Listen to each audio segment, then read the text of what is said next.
देश के लिए, क्योंकि अन्नदाता एक भगवान का रूप होता है हमारी भारत संस्कृति में, और इसकी समस्याओं का समाधान व इसका सम्मान बचना चाहिए। बाकी सरकारों से बेहतर साबित हुई है, इसीलिए हम इससे आशा भी करते हैं कि किसानों का सम्मान करें, क्योंकि अगर वो किसानों के नहीं हो पाएंगे, पोस्ट ग्रेजुएट युवाओं को 8-8, 10-10 हज़ार की नौकरी के लिए जब जाते हैं तो उन्हें अपनी डिग्री छुपानी पड़ती है। तो युवाओं की समस्या का हल जब तक नहीं होगा, जब तक इस देश के किसान की तरफ नहीं सोचा जाएगा। नमस्कार, अपना उत्तर प्रदेश देख रहे हैं आप और मैं आपके साथ श्रुति। हमारे साथ राष्ट्र प्रवक्ता केपी सिंह ठेनवा मौजूद हुए, जिनसे हम किसानों को लेकर कुछ बातचीत करेंगे। सर, पहले तो बहुत बहुत स्वागत है आपका। बहुत बहुत धन्यवाद मैम, पूछिए।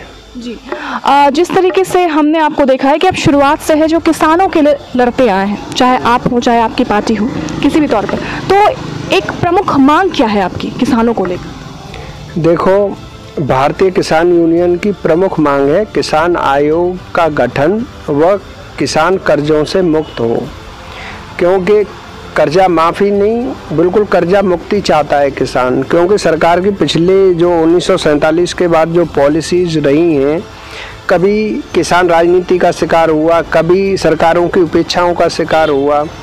तो मेरा मानना यह है कि इस देश के किसान को इसकी योजना जो उसके हित में बनाई जाती है उन्हीं का लाभ सही से नहीं पहुंच पाता।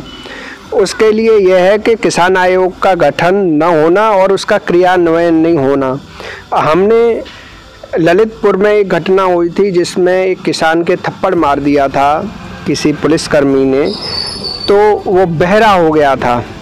और ऐसी घटनाओं को हम मीडिया में 4 दिन व्यूअरशिप बढ़ा के सोशल मीडिया पे हाईलाइट करके छोड़ तो देते हैं, लेकिन किसान का सम्मान बचाना, किसान के लिए उसको सरकारी योजनाओं का सही लाभ दिलाना, ये भारतीय किसान यूनियन भानु का प्रमुख उद्देश्य है। और इस पर हम हमारी आईटी व मीडिया और हमारी जो रणनीतिकार टीम है पूरी तरीके से ठाकुर भानु प्रताप सिंह, राष्ट्रीय अध्यक्ष भारतीय किसान यूनियन भानु के नेतृत्व में लगी हुई है।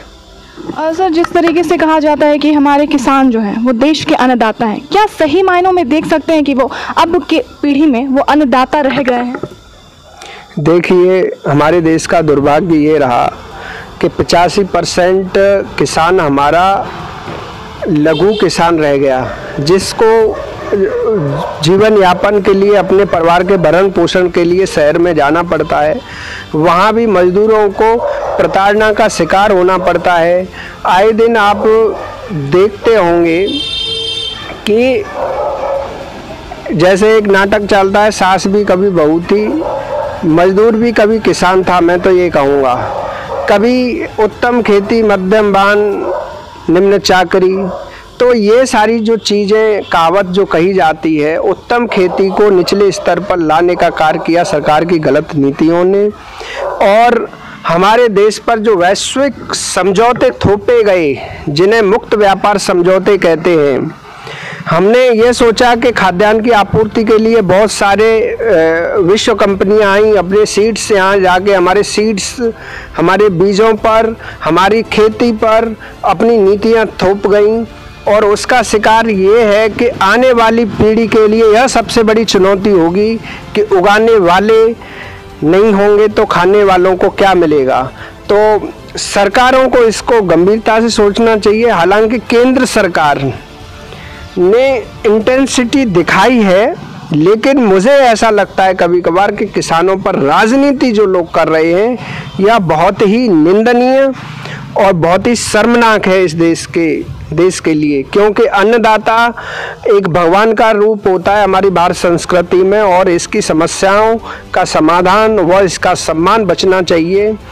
और मेरी सरकार से यही अपील है, और अन्य जो किसानों पर के नाम पर बड़ा प्रोटेस्ट खड़ा करने का तथाकथित किसान नेता बनते हैं, मैं सब लोगों से एक ही कहना चाहूँगा कि जब संवाद की स्थिति आती है तो दोनों पक्षों को थोड़ा थोड़ा पीछे हटना पड़ता है। देश भी अपने सरकार की है और जो मांग उठा रहे हैं वो भी अपने देश के ही लोग हैं। क्यों ना एक सही सकारात्मक संवाद का वातावरण बना के समस्याओं को हल कराया जा सके, क्योंकि कम से कम एक एक मुद्दा तो छोड़ दीजिए जिस पर राजनीति मत करो, क्योंकि जब अन्न नहीं रहेगा तो खाओगे क्या। आपने सरकार की बात की, चाहे अखिलेश यादव की सरकार हो या फिर अभी की जो योगी जी की सरकार है, हर सरकार ये दावा करती है कि जो हम किसान की जो आय है वो दोगुनी कर देंगे। क्या वाकई लगता है कि किसान की जो आय है वो दोगुनी हुई है? देखिए, किसान की आय दोगुनी तो छोड़ो, उसके हालात और बदतर हो गए हैं। महंगाई की बात देख लीजिए, डीजल पेट्रोल का जो इम्पैक्ट है वो किसान पर पड़ता है, क्योंकि ट्रैक्टर डीजल से चलता है, और उसकी मार जनता पर भी पड़ रही है। ये ज़रूर है कि गधों में घोड़ा होना, सरकार किसान मजदूरों के लिए वो नहीं कर पाई जो इसको करना चाहिए। स्वामीनाथन आयोग का मैनिफेस्टो में जिक्र करती है और फिर बाद में अगर एफिडेविट दे के हम इसको लागू नहीं कर सकते। 201 शर्तों में से 200 शर्त हालांकि लागू की हैं, लेकिन वह सही तरीके से नहीं। जैसे आपका बीमा को देख लीजिए, बीमा का सही लाभ किसान को नहीं मिल पाता। बाकी सरकारें कानून व्यवस्था में फैलती, यह सरकार कम से कम, योगी सरकार लॉ एंड ऑर्डर पे बहुत खरी उतरी है, और शायद यही वजह है कि एक सुरक्षा हमको सबसे बड़ा मुद्दा दिखने लगा। अगर 2022 में मैं सरकार से निवेदन करता हूं कि अगर आपको किसान की ज़रूरत है, अगर आपको किसानों के वोट चाहिए या किसान का वोट चाहते हो, तो आप अलग बातें करने के अलावा आप यही करिए कि किसान आयोग का गठन कर दीजिए और इस देश के किसान को कर्जा मुक्त कर दीजिए, जिससे कि अन्नदाता जो 1970 से गुलाम था वह स्वतंत्र हो जाए। मेरा अंतिम सवाल होगा आपसे कि जिस तरीके से आप देख पा रहे हैं 10 महीने से किसानों का आंदोलन चल रहा है। आंदोलन में हमने देखा कभी राहुल गांधी ट्रैक्टर पर चढ़कर आ जाते हैं, दिखाना चाहते हैं कि हम किसानों के समर्थन में हैं। कहीं दूसरी तरफ लोग ट्वीट कर रहे हैं, कोई सरकार विपक्ष पार्टी है वो ट्वीट कर रही है, अपने आप को बताते हैं कि हम किसान के बेटे हैं। क्या वाकई में ऐसा लगता है कि वो किसान के समर्थन में खड़े हैं या फिर सिर्फ अपनी राजनीति चमका रहे हैं, सिर्फ रोटी सेक रहे हैं? देखो, राजनीतिक लोग क्या स्टंटबाजी करते हैं।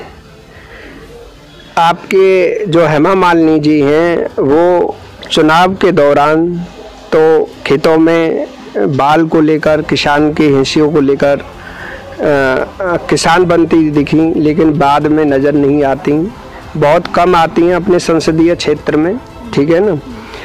राहुल गांधी जी को भी पॉलिटिकल स्टंटबाजी करनी है। मैं किसी एक पार्टी के बारे में नहीं बोल रहा, ये सभी पार्टियों का एक ही है। सभी पार्टियों का एक ही उद्देश्य है कि किसान का नाम लेकर सत्ता को हथियाना, सत्ता के गलियारे तक पहुंचना।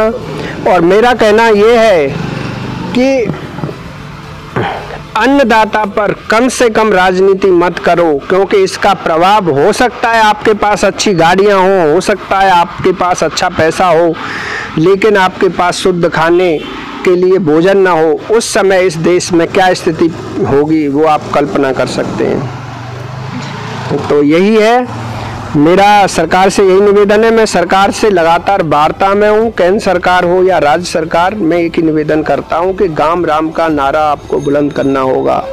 ये गांव ही, ये किसान ही आपका भगवान है, यही देश को चलाता है। आपके ये पद प्रधानमंत्री, मुख्यमंत्री और ये गाड़ी घोड़े और ये आलीशान बंगले इस देश के काम नहीं आने वाले हैं। अगर देश के काम आएगा तो किसान मजदूर। और भारतीय किसान यूनियन भानु के राष्ट्रीय अध्यक्ष ठाकुर भानु प्रताप सिंह जी के नेतृत्व में मैं केपी सिंह ठेनुआ राष्ट्रीय प्रवक्ता व राष्ट्रीय अध्यक्ष IT व मीडिया प्रकोष्ठ, पूरे एक युवा की जिम्मेदारी, मैं भी इंजीनियरिंग किया हुआ युवा हूँ, सिविल इंजीनियरिंग से। मैं अपने कैरियर को गांव की तरफ इसी तरह में नौकरी करनी पड़ रही है। पोस्ट ग्रेजुएट युवाओं को 8-8, 10-10 हज़ार की नौकरी के लिए जब जाते हैं तो उन्हें अपनी डिग्री छुपानी पड़ती है। तो युवाओं की समस्या का हल जब तक नहीं होगा, जब तक इस देश के किसान की तरफ नहीं सोचा जाएगा। रही 2022 में आपने एक सवाल किया था कि आय दोगुनी कर देंगे। आय तो दोगुनी जब करेंगे जब आप 1993 से लेकर 2016 तक, 1993 के आसपास से 2016 तक आय दोगुनी, कितने साल लग गए आय, किसान की आय दोगुनी होने में। आज जो 2022 में 2016 से जो आय दोगुनी के लिए जो आपको विकास दर चाहिए थी वो चाहिए थी 10%, लेकिन आपका 5% से भी नीचे है। तो सरकार की इंटेंसिटी पे मैं आरोप नहीं लगाता, लेकिन सरकार अभी नाकामयाब है। सरकार ने जो अन्य क्षेत्रों में जो अच्छे काम किए हैं उनकी हम प्रशंसा ज़रूर करते हैं, लेकिन क्योंकि यह सरकार बाकी सरकारों से बेहतर साबित हुई है, इसीलिए हम इससे आशा भी करते हैं कि किसानों का सम्मान करें, क्योंकि अगर वो किसानों के नहीं हो पाएंगे तो बाकी किए गए श्रेष्ठ कार्यों का जो श्रेय है वो दब जाएगा।